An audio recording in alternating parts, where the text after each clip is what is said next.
Welcome back. You're watching News 9 Live. Now, the Punjab and Haryana High Court has hauled up the Aam Aadmi Party government, well, on the escape of absconding Waris Punjab, their chief, Amritpal Singh.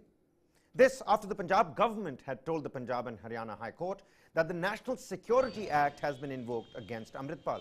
The court is demanding a status report and said that the state had 80,000 cops. What were they doing, and how did Amritpal Singh escape?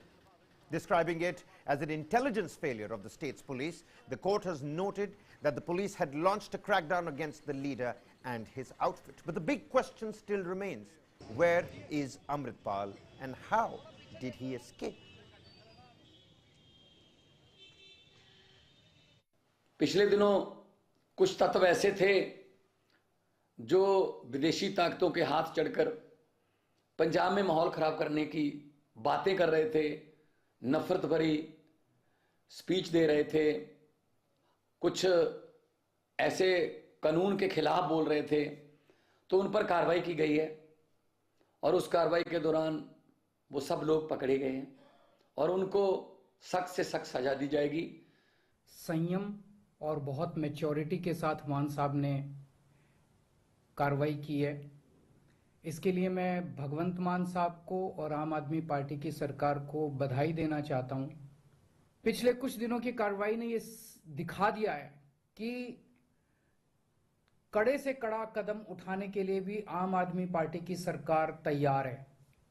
मेरा जो विधानसभा का अजनाला है, जहां पे ये घटना वापरी थी, तो उस दिन से लेके आज तक लोगों में थोड़ा डर था, सहम था। बहुत सारे लोगों ने हमें बोला कि यार आप कार्रवाई नहीं करते, मान साहब कार्रवाई क्यों नहीं करते, कानून व्यवस्था है। बीजेपी ने बोला, कांग्रेस ने बोला, अकाली दल, कम्युनिस्ट पार्टियों ने, बहुजन समाज पार्टी, सब पार्टियों ने बोला। तो मैं आपके थ्रू ये बताना चाहता हूं कि जिस ढंग दे नाल, जिस सियानफ दे नाल, जिस दूरदर्शी के साथ सरदार भगवंत सिंह मान जी ने इस स्थिति को नजिठा है, मैं उनको आपके थ्रू बधाई देनी चाहता हूं। Well, all right, let's cut right to the chase, if there is at all a chase. Joining me in the studio is Aditya Raj Kaul, Executive Editor for News 9 Plus. Also joining us on the broadcast is Amritpal Chaudhary, the Senior Journalist, Foreign Affairs, and IPS Shashi Kant, the former DGP of Punjab. A very warm welcome on the broadcast. Aditya, let's get the ball rolling. What are you making, give us a sense of how you're looking at these developments coming from the court as well, and on the ground, and also the politics that is taking shape around, the run of Amritpal Singh, Aam Aadmi Party leaders and BJP at loggerheads again. To begin with, Kabir, one thing is very clear, that Punjab and Haryana High Court has spoken for the common masses of Punjab. This is something that they've been wondering, that even though almost a lakh of policemen have been there from the Punjab police, and there were policemen from 8 districts who were chasing Amritpal Singh, then why exactly was there a massive intelligence failure? Why was the Punjab police not able to arrest him? This is the main question. And what was the Punjab police and the Punjab government doing for all these weeks, sleeping completely ever since the Ajnala incident? Because it is a matter of political will. If there is no political will to act, they will certainly not act. And the surrendering act that happened after Ajnala was a reminder of the fact that this will continue. This kind of a stance that the Aam Aadmi Party government or the Chief Minister Bhagwant Mann has shown or directed to the police, that you have to submit before radical lumpen elements, this will only go further. And Amritpal Singh, in his media statement, had also stated that if you do something against my men, me, then certainly you expect such kind of a protest in which we'll take the holy book in front of us and we'll continue to encircle police stations. We'll continuously embark on this mission to not, respect the Indian constitution, Indian law, and the law of the land. So at this moment, Amritpal Singh is on the run.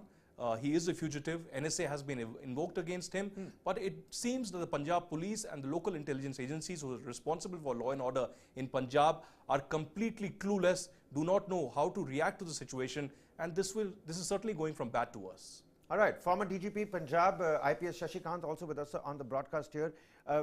Give us a sense of how you're looking into this. Help us connect the dots as well. The Ajnala incident happened. You had Amritpal Singh behind bars. He was then let out. And then a proper chase ensued, and suddenly you have Amritpal Singh vanished into thin air. Help us connect the dots about what you think. Where has he gone? We've got some of his close associates being arrested in Gurugram as well.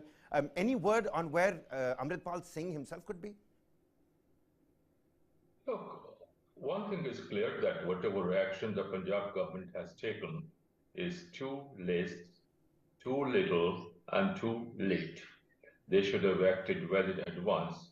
And had they really done so, I don't think the situation could have come to such an extent where there are protests by vested interests globally at various places, whether it's Canberra or London or San Francisco. To your second question, where he might be, I think it's very difficult to reply to this question because I'm not privy to the information from the intelligence and circles. But I'll say one thing, that I would not like to hazard a guess because that might amount to rumor mongering also. Maybe he has escaped, like the government is saying, maybe he's escaped to some other state, or maybe crossed over to Pakistan or Nepal or whatever it is. But one thing I'll say, I was listening to what Aditya was saying, and I was really alarmed at those things, that if he said such a thing, that if anything happens to his followers, that he's going to take the shelter, hide behind the holy Shri Guru Granth Sahib, and act like what he did in Ajnala. And that's, I think, is a very, very frankly, I didn't know about it. That's a very, very explosive statement that was given by Amritpal Singh. Thank you. Well, absolutely. Pramit Chaudhary, Senior Journalist, Foreign Affairs, also with us on the broadcast. Pramit, help us understand, the kind of developments that have taken place abroad in San Francisco. Take a look at what's happening in Australia, Canada as well. How does one look at our masses, the Indian diaspora out there, people who support Khalistan movement, who don't necessarily support the Khalistan movement, words from the top diplomats as well. What is the sentiment outside India when we're looking at this particular upheaval? So we've always known that there are, say, pockets of Khalistani support overseas, largely wherever there's a fairly large concentration of Jat Sikhs. And Canada has been by far the largest and most well-heeled and organized group of these. The Canadian government, especially under Trudeau, has not been helpful. We had signed a terrorism agreement with his predecessor, Stephen Harper, which Trudeau had then junked when he became Prime Minister. So we knew that there were going to be problems on that front, but it did not really matter as long as the terrain in India remained calm. That, unfortunately, of course, has been disrupted, and I agree with the two predecessors that the political system, especially by the Aam Aadmi Party government that came to power last year, basically fell asleep. You may remember that Amrinder Singh, the captain, had warned that this was that this government was taking the Khalistan group, Khalistan problem too lightly, and people in the Indian intelligence system had been fretting that the AAP party was treating the Khalistanis as just another voting bloc and not realizing how dangerous this was, partly because they were not, if you wish, part of the earlier historical cycle or had no remembrance of it. Now we're seeing the consequences of it. It's still not irreparable. I expect that the governments in the West that we've just mentioned will take reasonably strong action against them, especially in terms of at least cutting off financing and so on, partly because they have their own interests regarding India, which are now quite considerable. But this is a problem that having let the genie out of the bottle, it's going to take quite a bit of time to put it back inside. Absolutely. Interesting points being put across there by Pramitpal. Aditya, taking a look at Punjab, which is a crucial border state as well, even before the elections, there were several barbs that were exchanged between the Bharatiya Janata Party and the Aam Aadmi Party. Whether Arvind Kejriwal had, the experience of, governing a state that was, that had shared borders with a country like Pakistan, given our history with that particular state. Now, the intelligence failure of this state, do you think it reflects to, of course, the people outside, and even as there are, strict actions taken in the West, what is the message for people outside India, of the Indian diaspora? Is it an intelligence failure only of Punjab or of India? See, one thing that we need to realize is that this is not the first intelligence failure. There have been several in the last 1 year. You remember the RPG attack on the intelligence headquarters that happened. Right after the elections. Right after the elections. And you have had other incidents also in the past and before, in Ludhiana and in other places where, not just bombs have been found and low-skill bomb blasts have taken place, but we've also had several modules of the Khalistani elements, both inside and outside the jail, that have been busted. These are local criminals and goons that are hired either by Pakistan-based Lumpen Khalistani leaders and drug traffickers, or Khalistanis living abroad, be it in Canada or in Italy. So as of now, this has been a constant intelligence failure on part of the Punjab government and the Punjab police and their local intelligence agencies. One can certainly accuse the central agencies as well, that they should have reminded the Punjab police. But there are inputs that the RNAW and the Intelligence Bureau have been continuously giving inputs to the Punjab police and their intelligence wing. Now, if that is the case, then why exactly was no action taken? In fact, I know for sure that in the last 1 month, several such inputs have been given to the Punjab police that Amritpal Singh could escape, that Amritpal Singh could take shelter inside a major Gurdwara. Then why exactly did they not act? And when they finally did act, even though they had the police force of 8 districts, they could not catch him. What does this tell us about the state of the Punjab police? What does this tell us about the state of the leadership or the governance that Bhagwant Mann and the Aam Aadmi Party is giving the people of Punjab? Let's remember, they came on a plank of change. They said that the old methods that were being adopted in Punjab will not continue. They said corruption would be cracked down completely upon, be it inside the system or outside. They said that the drug trafficking will end. They said that strict action will be taken against criminals, gang leaders, and of course Khalistanis as well. We had the Moosewala incident. We had several such incidents where local civilians and minorities and Hindus were targeted as well. So there has been a complete chaos and lawlessness in the state of Punjab. Of course, the responsibility and the accountability is of both the Punjab government and the central government. But the primary responsibility is of the Punjab police and the intelligence agencies, that why did they not act on time? And when they did not act on time, why did they take so much time to wake up? And when they finally woke up, they were not able to arrest him.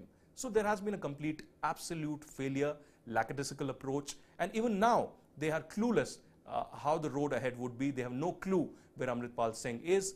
And this person, a 29-year-old Khalistani, has taken the entire Punjab police state apparatus on a complete ride. Well, it can be argued that maybe Aam Aadmi Party, bit more than it could chew at that particular, point in time. But let's take these questions to somebody who was in those shoes, former DGP of Punjab, IPS Shashikant. Give us a sense of what the Punjab police must be going through right now, the kind of pressure it must be facing. Do you think that's going to hamper in their mission to, nab Amritpal, or is that going to reap fruitful benefits for the state and the governing body? Look, like Aditya has rightly said in the recent past, because I worked in central intelligence agencies also, I'm told that there were several inputs sent by the central agencies, whether it's BIB or RAW, whatever, to the Punjab government, and they failed to take action. And one of the most serious things that I find which has come up is in the aftermath of the Ajnala incident, as also what happened in neighboring Mohali, when Punjab police guys were really chased by the mobs, and that the kind of attack that these guys made on the Ajnala police station, there's a sense of total demoralization.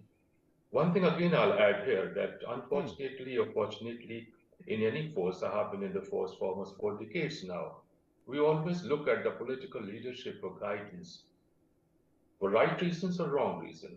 But the fact is, the reason is that we want to save our chairs. We don't want to take any risk. We don't want to annoy, unfortunately, the political leadership. So in this case now, as on date when I think the Punjab police is quite demoralized, and the government is trying to take some action, which was too little, too late, which helped Amritpal to run away wherever he's hiding. God knows where he's hiding. So yes, as on the situation in Punjab is extremely serious. And more serious is the fact that the reaction of a section of diaspora abroad, as also the stance of some of the governments, whether it's be Canadian or whether it be American or British, that they are not abiding by the Vienna Convention, which says that there is a duty of the host country to ensure the security of the building and premises and personnel of the respective missions that are located there. Thank you. Right. Pramit, would you like to answer that particular question with the kind of instances that have taken place now? Is it a case of the host nations not being able to do enough? And could we see a larger mobilization in the days to come? Yes, I would expect tighter security. I think in the case of, let's say, San Francisco, I think the authorities there were simply caught by surprise. Khalistan movement has not been particularly active for quite some time. The Canadians should have known better. They have had a strong and fairly active Khalistan presence, as should have been the case with the British. We've had problems with the British system before, and their seeming unwillingness to go, well, what they see as just vandalism as versus a genuine security breach. The tolerance of this is something other countries have complained about. France, for example, used to complain about Britain being too soft on Islamic radical groups until 9/11 changed that attitude, and hopefully that's going to, well, I think we'll see a stronger, should we say, stronger preventive action coming up over the next few weeks. Definitely statements by the British government have indicated this. Right. And Aditya, back at home, you know, the uproar around G20 sort of like that clamor sort of just had died down. We knew Bhagwant Mann, the Chief Minister of Punjab, met with the Home Minister. But like the former DGP was, you know, telling us, maybe it was a little too late. But how are you looking at the political, you know, chess pieces that are being moved on the board? What next for the Aam Aadmi Party government? What next for the opposition in Punjab and the central powers that are now looking at this more closely, being a border state with Pakistan? See, firstly, I'll tell you that everything that is visible to the naked eye is in the reality. And everything that is not visible, much of it behind closed doors, is the reality. So this, whatever has been happening in Punjab over the last 1 year, and in particular in the last 2 months, has everything to do with politics and less to do with security, less to do with, you know, everything else about security. Politics, because there's been a slugfest, there's been mudslinging that's been underway between Aam Aadmi Party and the Punjab government, and of course the BJP and the central government. So we'll have to wait and watch how things unfold, but it would be unfortunate and it would be a sad day if the common people of Punjab become victims of this entire slugfest and mudslinging between two parties, Aam Aadmi Party and the BJP. Why I say that is because nobody knows the background of Amritpal Singh even today. There's no Pakistan connection that has emerged even now, even though we know that Pakistan has been closely monitoring him. In fact, I have exclusively accessed cables from the Pakistan High Commission delivering details to the Pakistani MOFA with every detail of Amritpal Singh and the Khalistani propaganda that's been underway here. So the Pakistan government is also monitoring the developments very closely. So we'll have to wait and watch how things unfold down on ground, but it isn't good news for the common people of Punjab, who continue to suffer either from a law and order perspective or from the internet breakdown that happened deliberately by the Punjab government. And even now, with the governance that Bhagwant Mann is giving, they are completely clueless as to how the road ahead should be or how they will catch Amritpal Singh.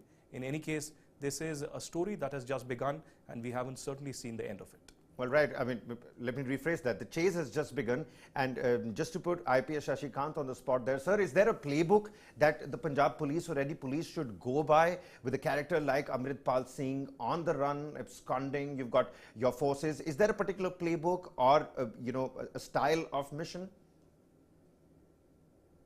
Certainly there are SOPs. When we get into the service, we swear by the Indian Constitution and the Indian flag. We have to do our duty accordingly, whatever is the rule book say, whatever the rule book says. And nowhere, as far I know, maybe I'm wrong, some of my colleagues might be knowing better, no rule book says that this kind of hooliganism should be permitted. No rule book says that. But like I said, maybe some of my colleagues think that rule book says that. So yes, there are definite SOPs, how action has to be taken, and if any particular force, on account of whatever reasons that might be political or their own, they don't come up to the occasion and they don't stand and follow that particular SOP, this kind of situation will keep on happening all over. Sad situation, sad commentary. Thank you. Well, all right. So I think the bigger picture is that the chase has just begun. We'll have to wait and watch as to what happens outside in America, Canada, Australia. Meanwhile, the NSA, the National Security Act, has been evoked back at home. There are close aides of Amritpal that have been nabbed. The story is certainly far from over, and the question on everybody's lips seems to be, where is Amritpal? We're going to slip into a quick break here. Content continues on the other side. We're going to continue to probe the Amritpal absconding saga. Thanks for watching.